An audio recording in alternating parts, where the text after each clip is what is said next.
이재명의 대권 노름, 대통령 되기에 어떤 그 가장 요즘 보이는 행보가 바로 똑같은 옛날에 한동훈 법무장관한테 왜 청담동 술자리 운운했던 거랑 똑같아요. 네네. 바로 검찰청 술파티, 술로 주로 이렇게 그 시비를 거는, 그러니까 그 프레임을 만드는데.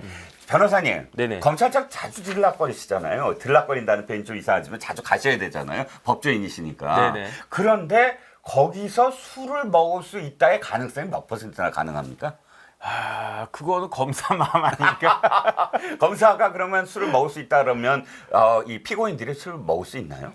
옛날에는요, 네네. 검사님들이 좀 힘이 셌었어요. 네. 그러니까 뭐 검판사란 이야기도 하고 그러지 않습니까? 그렇죠. 그러니까 이제 검사님들이 막 그 다음에 예. 옛날에는 뭐 꼭 검사뿐만 아니고 예. 공무원들도 예. 점심에 나가가지고 반주하고 그다음 뭐 이렇게 식당에서 뭐 이렇게 뭐 고스톱도 치고 옛날에 그랬었던 때가 있었어요. 기자도 다 그랬어요. 점심 때 뭐 취재하러 간다고 해놓고 저기 어디야 저 행주 산성 가갖고 하루 종일 술 먹었던 시절이 있었어요. 그런데 옛날에는 사실은 검사가 사람을 때리기도 했었어요. 진짜로. 진짜? 피의자들. 아. 왜냐하면 피의자들이 어떤 사람이냐면 나쁜 짓 한 사람들, 네네. 뭐 살인, 뭐 그다음에 성폭력, 막 이런 나쁜 짓 한 사람들 있지 않습니까? 네네. 그러면은 그 제가 오늘 아침에 예. 넘버 3 이렇게 영화 예. 요약한 거 이렇게 딱 그 알고리즘으로 뜨길래 잠깐 봤었는데 유튜브로 보셨군요. 유튜브로 너튜브를. 봤는데 예. 거기에 이제 최민식이 검사로 나온단 말이에요. 네네. 막 사람 막 패는 거 그렇게 나왔단 말이에요. 그렇죠. 그게 이제 90년대 있었던 뭐 그런 건데 영화니까 좀 과장했었겠지만 저도 기억이 나요. 1987년이라는 영화 있잖아요. 1987. 네네. 거기 하정우가 검사잖아요. 네네. 근데 자기 서랍에 뜩 해갖고 양주 꺼내서 포마시 막 벌컥 마시는 장면이 있더라고요. 그러니까 옛날에는 지금같이 핸드폰도 없었고 네. 그러니까 특히 이제 그 검사님들 힘이 센데 누가 뭐라고 해도 맥히지도 않고 네. 요즘은 안 그래요. 그러니까 요즘을 여쭤보는 거예요. 요즘은 어떠냐면요. 네. 만약에 검사가 그 자기 방에서 네. 술을 마신다? 음흠. 그러면 제 생각에는 검사실에 있는 여직원이나 그 피의자였으면 무조건 피의자가. 네. 그다음에 요즘은 옛날에는 그 그 조사받을 때 네. 변호사가 옆에 참여하는 것도 쉽지 않았어요. 그냥 나가라고 그랬어요. 네네. 그러면 이제 특히 검사 출신 변호사나 이런 분들이 피의자 이제 그 조사 받을 때 먼저 와가지고 쓱 와가지고 후배니까 예. 뭐 정 검사님 좀 잘 좀 해주세요. 그러면서 그냥 나갔어요. 예. 근데 지금은 변호사들이 거의 다 참여하거든요. 네. 그러니까 검사들이 이상한 짓을 할 수 있는 구조가 아니고요. 네. 그 다음에 만약에 요즘은 이 핸드폰으로 그 증거를 체증할 수 있는 방법이 너무 많기 때문에 그렇죠. 그래서 이런 걸로 걸려가지고 징계받고 아주 이렇게 곤경에 처해진 판사 검사들도 많기 때문에 네. 요즘은 사실은 그런 일은 생각할 수도 없고 오히려 검사가 더 조심합니다. 그렇겠죠. 자, 지금 무엇 때문에 이런 검사 술 이야기를 하는지 아마 시청자분들 아실 겁니다.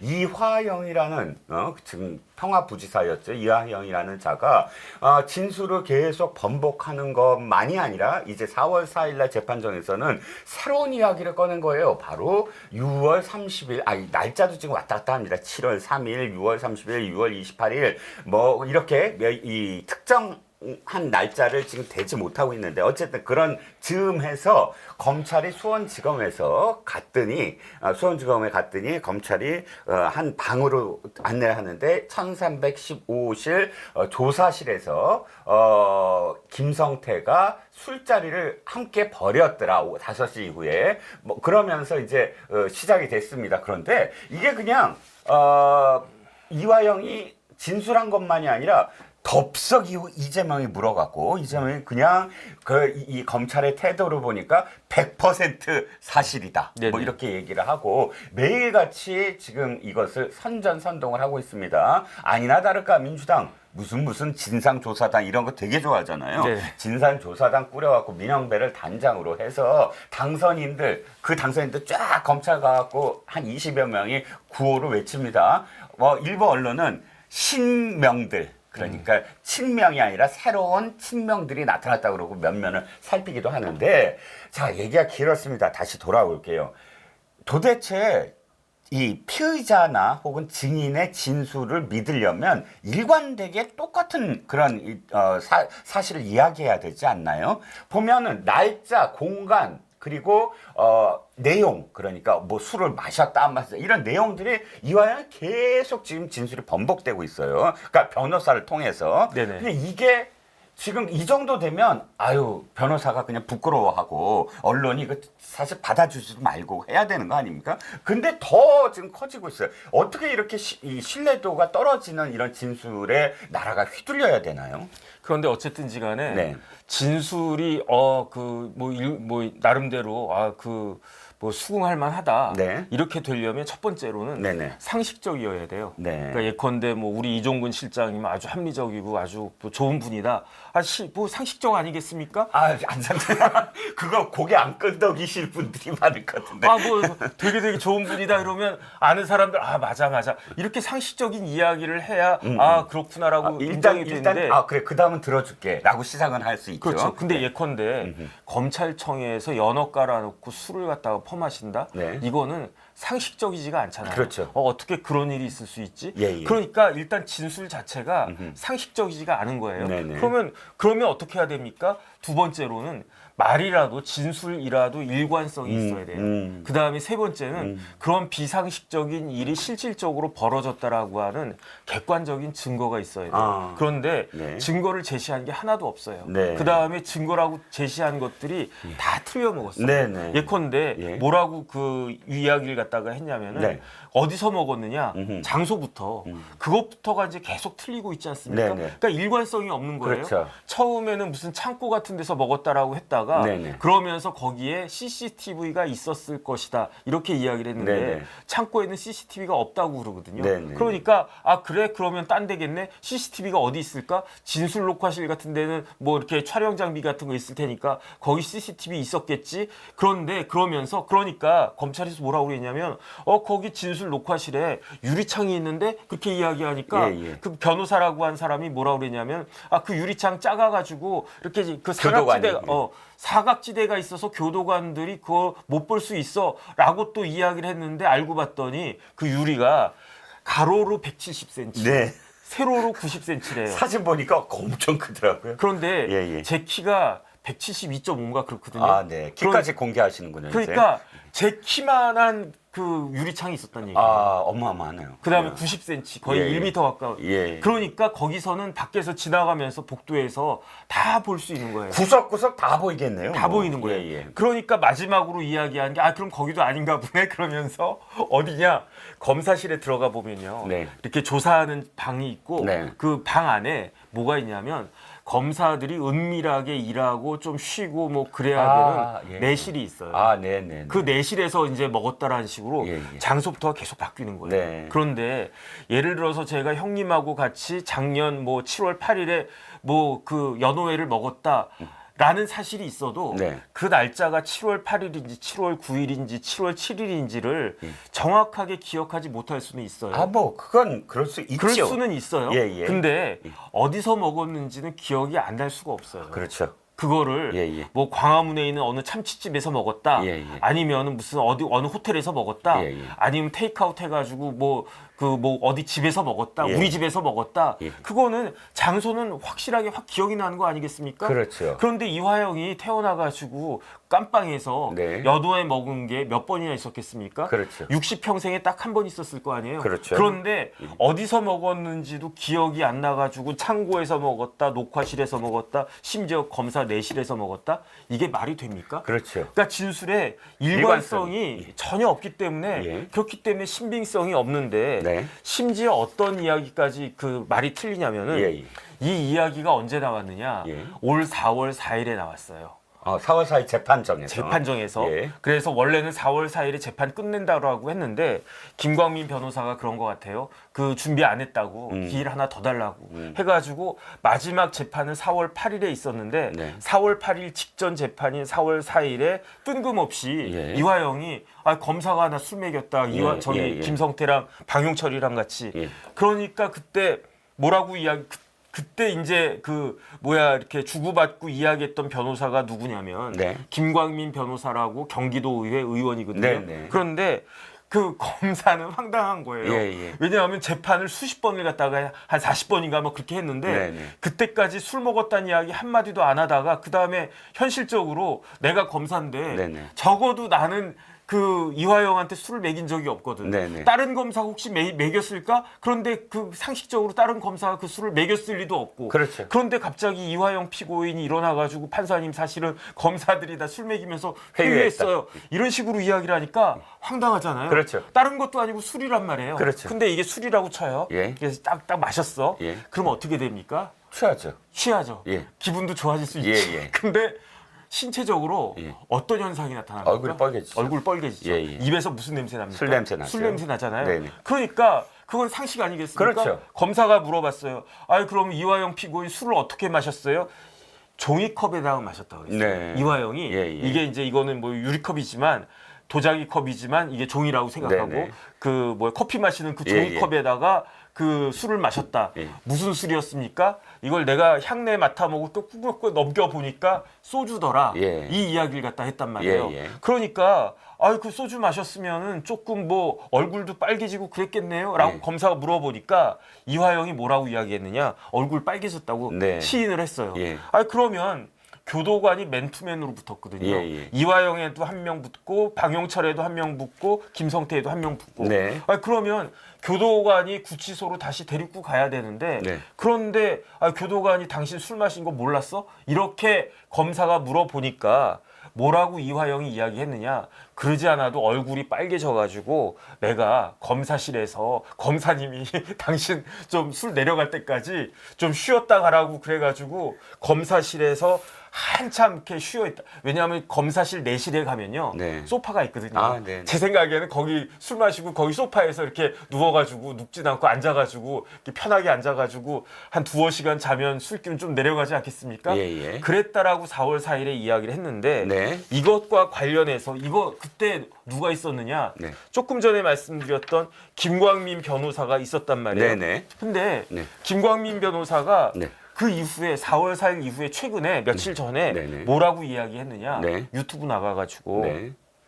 연어를 깔고 종이컵에다가 뭘 따라줘가지고 입에 대봤다. 예. 이게 이제 이화영이 자기한테 그렇게 이야기했다는 거예요. 예. 연어가 이제 쫙 깔렸어. 예. 종이컵까지는 이제 진술이 일치해요. 네네. 종이컵에다가 뭘 따라서 줬다. 예. 그래가지고 입에 딱 대보니까 그 소주란 말은 아니고 술이었다. 예. 그래서 어떻게 했다?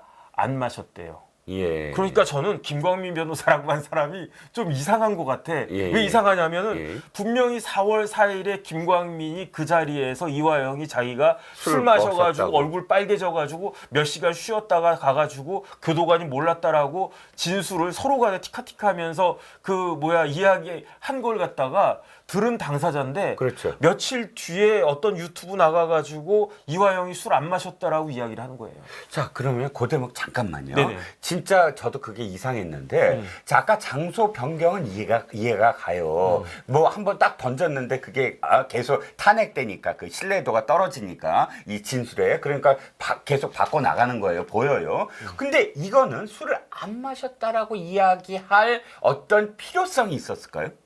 그게 이해가 안 가요. 왜냐하면 정황상 예. 그 어떤 일이 그 사이에 있었냐면 네네. 이재명 대표가 뭐라고 이야기했느냐. 네네. 이화영 진술은 100% 사실로 보인다. 사실로 보인다. 사실이다는 아니고 아. 사실로 보인다. 네네. 그런데 이재명 대표한테는 희한한 능력이 있어요. 어떤 능력? 장애도 있는데 능력도 있는 것 같아. 어떤 거예요? 장애는 어떤 장애가 있느냐. 안면인식 장애가 있는 것 같은데 네. 있다고 본인이 이야기했으니까 예. 그건 뭐 확실하게 있는 거겠죠. 예. 누군지 못 알아본다. 네네. 근데 어떤 그 특별한 능력을 이재명 대표가 갖고 있냐? 예. 관심법을 갖고 있는 것 같아요. 그거 거의 다 보이는구나. 궁예 수준이에요. 아. 뭐라고 이야기했냐면 예. 이화영 진술은 100% 사실로 보인다. 그 근거가 예. 뭐 CCTV가 있다, 뭐 동영상이 있다, 사진이 있다. 네. 그게 아니고 예. 이화영이 100% 사실을 진술했다라고 생각하는 근거가 검찰의 태도예요.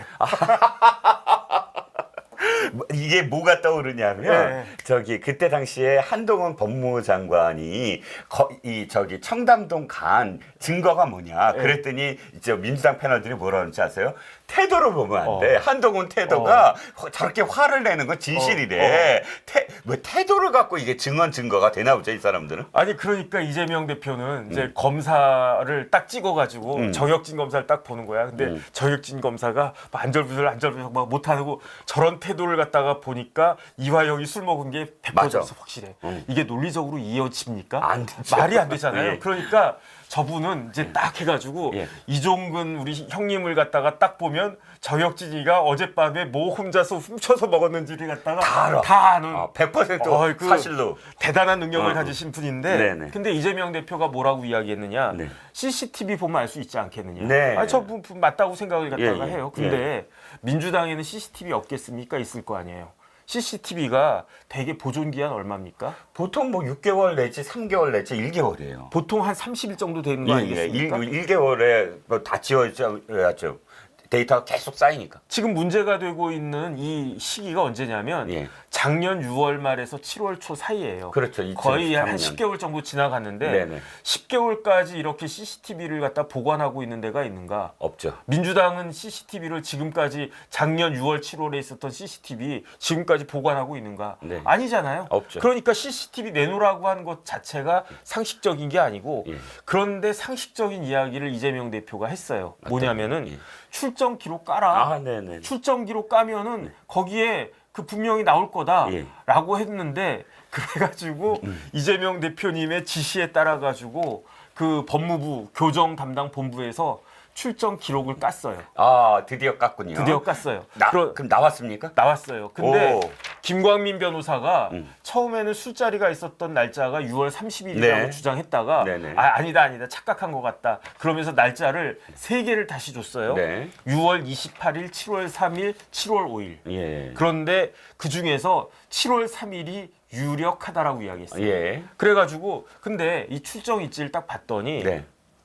6월 28일에는 음흠. 16시 45분, 네. 4시 45분에 조사가 끝나가지고 음흠. 17시 18분, 5시 18분에 수원 구치소에 도착했어요. 5시에 술 먹었다고 그랬는데. 5시에 연어사로 보냈다고 연어사로 했어요. 보냈다고 했죠. 그러니까 예. 말이 안 맞잖아요. 예. 그 다음에 7월 5일은 네. 그 16시 45분에 조사가 끝났어요. 네. 6월 28일하고 똑같아. 네. 그 다음에 수원 구치소에 도착한 시간은 6월 28일보다 12분 늦은 17시 30분이에요. 이걸 누가 기재를 하죠? 이 기록을? 교도관이. 교도관. 개호 교도관. 네네. 그러니까 우리 호송하는 옆에서 호송하는 교도관이 다 일일이 이게 시분으로 다 이렇게 해서 기록을 하는 거죠. 법률을 하는 사람들은요. 네. 기록을 잘해요. 아, 저도 노트 정리하잖아요. 그렇죠. 노트들. 아니 그 다음에 예. 피의자 신문조서 같은 거 할 때 네네. 그냥 그 내용만 적은 게 아니고요. 네네. 몇 시에 시작했는지. 네. 지금 몇 시입니까? 17시 그 1시 7분. 47분 48분이란 말이에요. 네네. 13시 48분에 조사 시작하다. 음흠. 그 다음에 끝나는 게 몇 시냐? 네. 16시 42분에 조사 끝나다. 네네. 그것까지 다 적어요. 그렇습니다. 그러니까 기록이 다 남는다고요. 네네. 그러니까 출정 기록 까면 사실 맞아요. 네. 왜냐하면 6월 28일이나 7월 5일이나 이럴 때 네. 갑자기 뭐 22시에 뭐 그냥 제가 나갔다 이런 식으로 나오면 그 사이에 뭐 그런 게 있을 수도 있겠네라고 의심할 수도 있는데 적어도 6월 28일하고 7월 5일은 5시 반에 그 수원지방검찰청을 나간 것도 아니고 수원 구치소에 5시 반에 도착했단 말이에요. 네네. 근데 김광민 변호사가 유력했다라고 이야기한 날짜는 네네. 6월 28일도 아니고 7월 5일도 5일도 아니고 아니고 7월 3일. 3일이었어요. 7월 3일은 어떻게 했는지 봤더니 16시에 검사실에 도착했어요. 예. 그 다음에 17시 5분, 5시 5분에 구치감, 그 수원지검 내에 있는 이제 그 구속 피의자들 일단 대기하고 있는 구치감에 도착한 게 17시 5분이고요. 수원 구치소에 도착한 거는 17시 35분이에요. 그러면 연어 먹을 시간이 없네. 그러니까 이 출정 일지를 갖다 보면 네. 연어를 먹을 시간이 도저히 없는 거고 네. 만약에 굳이 그 연어를 먹여야 된다라고 하면 네. 어떻게 되느냐? 네. 이제 그 구치소에서 호송버스 타기 직전에 갑자기 김성태가 막 뛰어나오는 거예요. 그래서 형님 막 이러는 거야. 그래가지고 이화영 부지사가 딱 보니까 저기서 김성태가 형님 그러면서 한 손엔 종이컵 소주, 한 손엔 연어. 연어 이렇게 딱 들고 형님 연어 좋아하시잖아. 그래가지고 우리 쌍방울 직원 박모 씨한테 이야기해가지고 박 과장한테 얘기해서 연어 사왔어. 입 좀 벌려봐. 그러면서 연어를 갖다가 뭐 한 너댓점을 갖다가 입에다가 막 쑤셔 넣고 예. 형님 연어 먹었으니까 한 잔 해. 그러면서 소주를 갖다가 조이컵에 해가지고 그 따라가지고 꿀꺽꿀꺽 그 상태에서 호송버스 탔다는 이야기밖에 안 되는 거예요. 만인 환실이에 그것도 그렇죠. 소송버스 기사분 계시지 뭐 교도관들 다 있지 먼저 탄 다른 그런 그 이 수감자들이 있지 네네. 그 사람들이 다 지켜보고 있는데 연어와 저 소주를 한잔 하고 헤어졌다. 아, 그다음에 영화 한 장면 같다. 옆에서 완전히. 교도관인데 제가 교도관이라서요. 예, 예. 어이 그 부지사님 뭐 그렇게 자시면 체하니까 옆에서 천천히 드세요. 내가 봐줄게. 이랬다는 이야기잖아요. 아 그렇죠. 아니 이 출정 기록에 의하면 그렇게밖에는 안 되죠. 제가 봤을 때는 도저히 그렇게 그러니까 네. 이런 식으로밖에 출정 기록의 내용이 네. 그 명백하게 딱 드러나니까 네. 그러니까 김광민 변호사가 네. 제 생각에는 네네. 술 안 마셨다는 이야기를 갖다가 하는 것 같아요. 술을 안 마셔야만 이게 가능하다. 네. 술을 마셨다고 한다면 또 여러 가지 어떤 거짓된 플롯들이 네네. 끼어들어야만 네. 또 이게 가니까 심플하게 가자라고 다시 정돈을 했다. 이 사람들은 왜 근데 처음부터 이런 것들을 전부 다 맞춰놓고 제대로 하지 않고 계속 이렇게 날짜도 공간도 다 바꾸는지 이렇게 허술한 정말 그런 프레임을 짜는지 잘 모르겠습니다만. 그다음에 한 가지만 더 말씀드리면요. 네네. 수원 구치소 도착한 시간이 네. 5시 18분, 5시 35분, 5시 30분이었어요. 각각 지금 특정한 날짜들을 지금 봤을 때요. 왜 이렇게 한 5시 반 정도, 17시 30분 정도에 수원 구치소에 도착했을까요? 저녁 먹어야 되니까 그렇죠. 구치소에서. 그렇죠. 저녁 구치소에서 시간이- 저녁 먹어야 되니까 그때 도착한 거지. 근데 그렇지. 뭐 연어 먹고 소주 마신 사람이 뭐 구치소에서 저녁 먹을 일이 있겠습니까? 그렇죠. 이거 자체가 네네. 사실 말이 되지가 않는다. 저는 네. 그런 생각이 듭니다. 그렇습니다. 그런데 자 마지막 질문 하나만 더 드릴게요. 자 지금 뭐 사실 진짜 괴벨스 생각이 또 나는 거야. 왜냐하면 괴벨스가 그랬잖아요.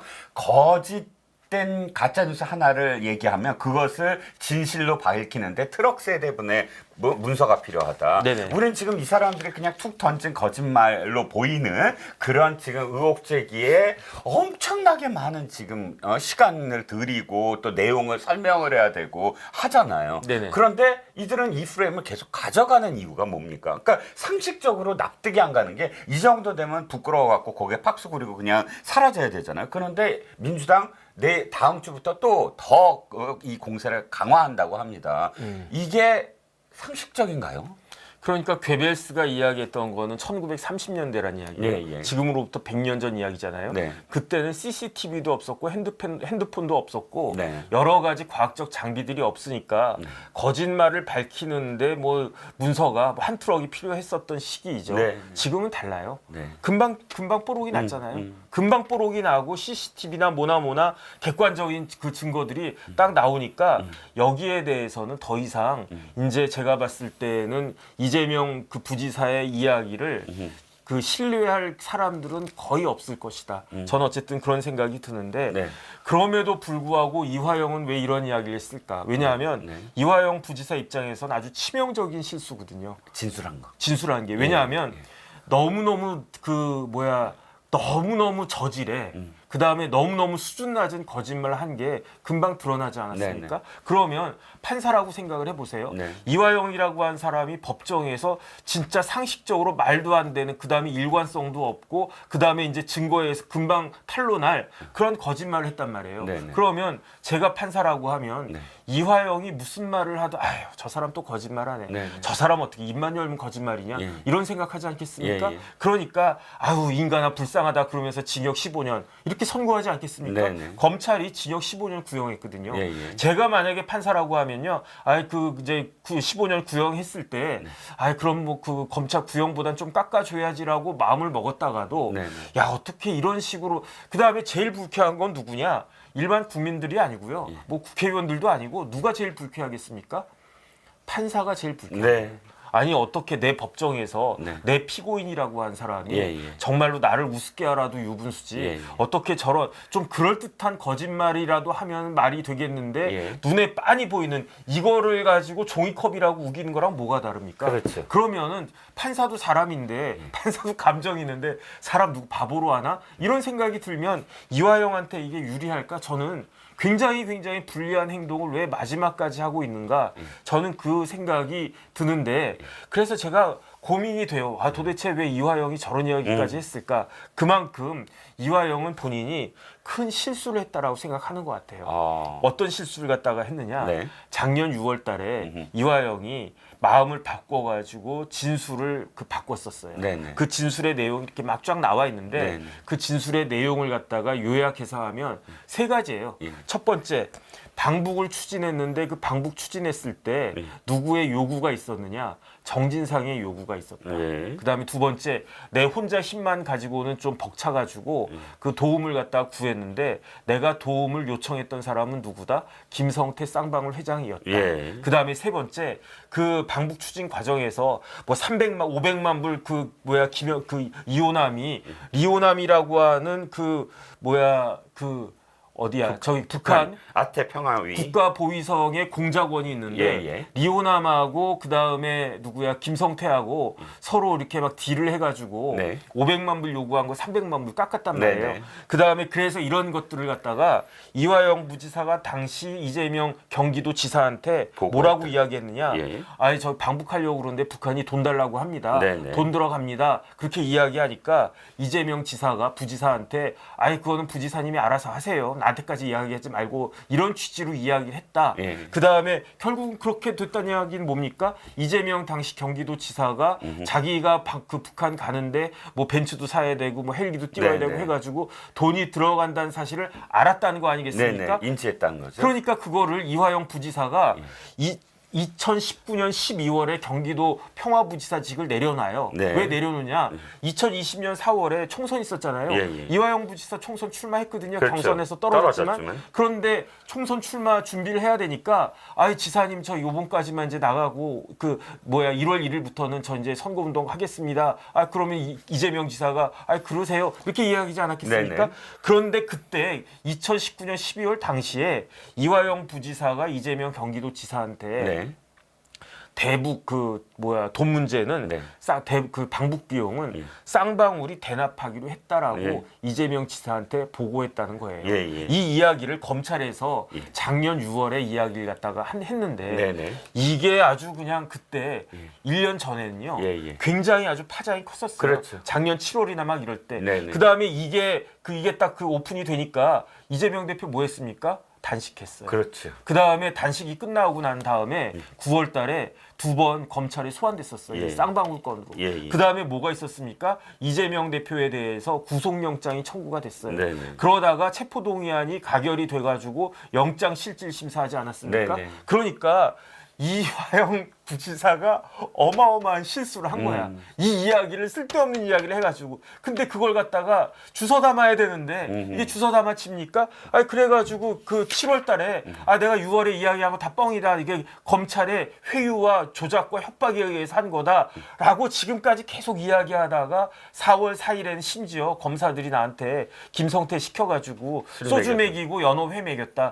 이런 이야기까지 할 정도로 지금 이화영 부지사나 이재명 지사는 쌍방울에 대해서 굉장히 지금 신경이 극도로 날카롭다. 저는 그 그리고 생각이 대단히 듭니다. 불리하다라는 그런 의미겠군요. 네네. 그런데 제가 다른 건 다 설명 다 해주셨는데 진짜 이게 거짓말인 게 이유가 거짓말이라는 게 네네. 아주 결정적인 게 있더라고요. 자, 6월 30일이든 7월 3일이든 그때 술을 마시고 회유 당했다는 거잖아요. 네네. 그래서 진술을 그렇게 했다는 거잖아요. 그런데 진술한 날짜는 6월 9일과 6월 18일이에요. 네네. 그러니까 이게 앞뒤가 안 맞는 게 6월 30일 이후 7월 초에 술을 마셔서 연어를 먹고 회유를 당해서 진술을 6월 9일에 한 거. 이 앞뒤가 안 맞죠. 그러니까 시간을 막 거꾸로 달리는 사람 시간, 같아요. 예, 시간을 거꾸로 아니면 달리는. 시간을 착각한 것 같아요. 왜냐하면 7월 3일이 아니고 예. 6월 3일이었어야 되는데. 근데 이제 못 주워 담겠죠 이제는. 못 주워 담아요. 예, 뭐 유력하다 이렇게까지 얘기를 했으니까. 자, 시간이 그렇게 많지는 않지만 한 가지만 더 여쭤볼게요. 네네. 지금 이재명이 개딸들이 이재명 연임과 관련돼서 막 그 불을 지핍니다. 그래갖고 뭐 대도무문. 이게 저 YS가 그 하던 대도무문을 뭐 포스터로 해서 이렇게 이 연임을 뭐 이렇게 서명을 하는데 여기에 정성호하고 박지원도 이렇게 추가 엄호 사격에 나섰어요. 당대표를 연임해라. 대단합니다. 이 대선에 진 사람이 바로 보궐선거 나가고 바로 당권 도전하고 청선 끝나자마자 또 당대표 연임하겠다고 하고 와 이재명은 끝나지가 않네요. 도대체 왜 이러는 거죠? 근데 다른 걸 다 떠나가지고 네네. 이 대도무문은 좀 개딸들이 실수한 거 아닌가? 왜요? 전 어떤 느낌이 드냐면 네. 대도 한자로 보면 큰 길이란 뜻이잖아요. 네네. 그런데 대도하면 큰 길이란 뜻이 생각이 납니까? 큰 도둑? 그러니까요. 큰 도둑한테는 예. 문이 필요 없다 이런 뜻 아닌가? 감방 가는 문이 필요 없다? 뭐 깜빵을 가든 뭘 하든 마음대로 한다. 그냥 네네. 뭐 문이군 담이군 자기 마음대로 그냥 그 담도 넘어뜨리고 네. 뭐 그런 식으로 하는 것 같은 뉘앙스가 읽히기 때문에 그렇죠. 개딸들을 제가 개딸이라고 하면 제가 개딸 대장님이라고 하면은 대도무 야이씨 어디서 이런 이야기를 갖다가 좀 더 다른 거 찾아와 그렇죠. 이랬을 것 같은데. 연상되는 사람들이 조세형 같은 대도가 있잖아요. 그렇죠. 예. 그런데 어쨌든 이것도 보면 이렇게 얘기를 해요. 그 개딸들도 이 대표는 억강부약 대동세상을 열어갈 대권주자. 뭐 대권주자라는 말을 하면서 연임을 얘기하거든요. 네네. 그러면 결국은 이재명의 마음속에는 대권, 어떻게든 대권으로 가야지만 이 사법 리스크를 해지할 수 있다라는 게 지금 이 당대표 연임을 지금 부추기는 동기가 아닐까 했어요. 지금 이재명 대표는 네. 그 대통령이 되는 길밖에 없어요.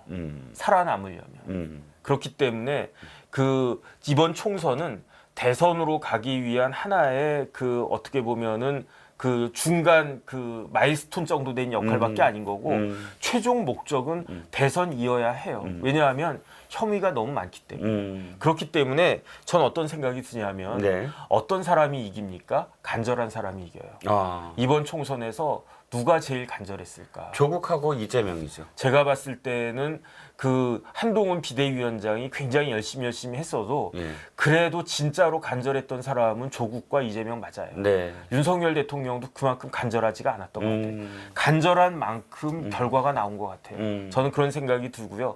그 다음에 그렇기 때문에 뭐 진짜로 문 안 가릴 거예요. 뭐 쪽문이든 무슨 문이든 뭐 양문이든 무슨 문이든 안 가리고 대도처럼 그냥 무슨 짓이든지 할 것 같아요. 대선에 후보가 될 때까지. 그러니까 이재명 대표의 첫 번째 목표는 뭐냐면은 네. 본인이 대통령 후보가 될 때까지 네. 판결이 확정되지 않는 거를 최우선적인 목표를 할 거예요. 판결이 확정이 되는 순간 모든 게 다 물거품이 되는 거예요. 피선거권이 박탈되는 그렇죠. 순간이죠. 근데 무조건적으로 판결이 나올 사건이 두 개가 있어요. 어떤 첫 거죠? 번째는 공직선거법. 네. 그다음에 두 번째는 위증교사. 어허. 그런데 이재명 대표 입장에서는 공직선거법은 100만 원 미만으로 이걸 잘라야 되고요. 네네. 유죄가 나와도 돼요. 무조건. 근데 100만 원 미만으로 커트해야 되고 99만 원까지. 그다음에 위증교사죄는 네. 무조건 벌금까지로만 커트해야 돼요. 그렇게 되면 피선거권이 유지가 되니까. 네. 그러니까 일단은 그 사건도 계속 질질질 끌면서 형량을 뭐 박앤세일 하듯이 해가지고 대법원까지 가가지고 그걸 갖다가 하든지 아니면은 본인이 대권 후보가 민주당의 대통령 후보가 될 때까지 대법원 판결이 펜딩이 될 수 있게끔 하든지 둘 중에 하나가 그다음 대장동 사건 같은 거는 네. 그거는 나올 수가 없거든요. 예. 뭐 3년 내에 이게 나올 수가 없으니까 예. 그거는 뭐 그냥 쉬엄쉬엄 뭐 그다음에 본인이 나가고 싶으면 나가고 안 나가고 싶으면 안 나가고 그렇게 할 거고 위증교사와 공직선거법 관련해 가지고는 이제 무조건 그렇게 이제 전략을 갖다가 짤 거고 네. 그게 하나고 또 하나는 본인이 대선에서 승리하기 위해서 무슨 짓이든지 할 거예요. 그러니까 제 생각에는 네. 25만 원이 아니라 2억, 25억이라도 대통령만 될 수 있으면 전 국민한테. 전 국민한테 25억을 갖다가 주더라도 내가 대통령이 될 수 있으면 하겠다라고 할 사람이 아닌가 저는 그런 생각이 드는데 그런데 윤석열 대통령도 그렇고요. 네. 그다음에 정부 여당의 모든 사람들은 네네. 어떻게 생각해야 되느냐. 네. 이재명, 조국 이런 사람들은 뭐 본인의 목숨이 달려 있는 거기 때문에 네네. 그렇게 간절하게 이 선거에 대해서 네. 대들었다. 네. 거기에 대해서 설렁 아이 뭐 이렇게 하면 뭐 되겠지. 뭐 국민들이 뭐 우리 마음 알아주겠지. 알아주시겠지. 이런 식으로 대응하면은 정권 뺏기고 이재명 대통령 되는 그런 모습을 볼 수 있다. 제가 웃긴 게요. 네. 김종인 비대위원장, 전 비대위원장이 네, 네. 이준석 대표가 대선 후보가 될 가능성 높다 그랬잖아요. 네, 네, 네. 잘못하다가 네. 이준석 대 이재명의 대선 경쟁으로 가는 그런 희한한 일이 벌어지는 건가? 저도 생각만 해도 참 코믹하다. 아까 그 상상 네네. 그러니까 그 이 호송 버스를 세워서 네. 한 손에 연어와 한 손에 소주를 먹였던 그 상상은 참 웃겼는데 네네. 지금 하신 상상은 아우 섬뜩합니다. 네. 이준석과 이재명의 그런 그 대권 싸움. 아 근데 조국이 사라졌네요. 조국 들으면 섭섭하겠는데요. 근데 조국은 시간 문제니까. 아하. 이제 대법원에서 네. 이제 그 법리 검토를 시작했어요. 언제부터? 4월 12일부터. 아. 왜냐하면 그 3월 4일에 대법원에 사건이 올라갔어요. 예, 예. 그러면 그 기간 동안에 한 달 정도 되는 기간 동안에 주심 대법관을 누구로 할까? 네. 대법관 여러 분 계시니까. 네, 네, 네. 그러다가 엄상필 대법관을 주심으로 딱 그 낙찰이 그렇죠. 됐어요. 대법원 3부. 대법원 3부에서 예. 그리고 난 다음 그게 언제냐? 조국 그 대표가 국회의원 당선 확정자가 된 4월 11일이었어요. 아. 그다음에 그 다음 날인 4월 12일부터 대법관과 대법원의 재판 연구관들이 이 사건 기록들 열심히 지금 리서치하고 있다라고 네, 하니까 네. 그러니까 조국 대표 같은 경우는 피선거권을 유지할 수가 없어요. 네. 그러니까 뭐 더 이상 그냥 본인도 그건 다 잘 알고 있고 그다음 본인 뭐 한투리 했으니까 본인은 만족하지 않을까 싶습니다. 네.